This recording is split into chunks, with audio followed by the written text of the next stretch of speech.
વેપારીઓનો દલાલ મારફત સંપર્ક કરી કાપડનો માલ લઈ રકમ નહીં ચૂકવી છેતરપિંડી કરનાર આરોપી પકડી પાડતી સારોલી પોલીસ।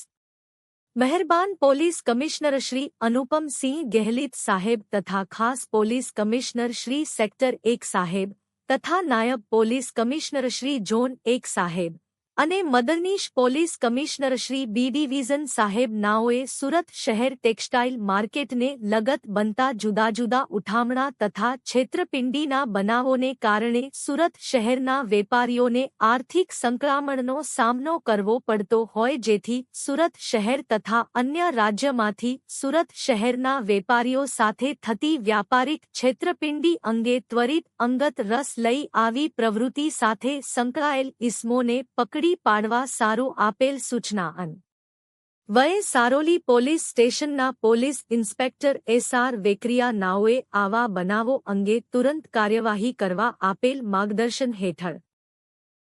સદર ગુનાના કામે સંડોવાયેલ આરોપીઓને પકડી પાડવા સારું પોલીસ સબ ઇન્સ્પેક્ટર એસ.આર. રાણા તથા સ્ટાફના માણસો વર્કઆઉટમાં હતા। તે દરમિયાન હેડ કોન્સ્ટેબલ પ્રતાપસિંહ વિજુભાઈ તથા હેડ કોન્સ્ટેબલ પ્રકાશભાઈ પ્રેમજીભાઈ તથા પોલીસ કોન્સ્ટેબલ વૈભવભાઈ પદ્મશીભાઈ નાઓએ મળેલ સંયુક્ત બાતમી હકીકત આધારે સદર ગુનામાં સંડોવાયેલ આરોપીઓ પૈકી આરોપી યુવરાજ ગુલેચાઠે તે Mahavir collection proprietor godown number 1 Shantikunj society Gitanagar પાસે 84 ડેરી પર્વત પાટિયા સુરત નાઓ સારોલી ખાતેથી પકડી પાડી કાયદેસરની કાર્યવાહી હાથ ધરેલ છે।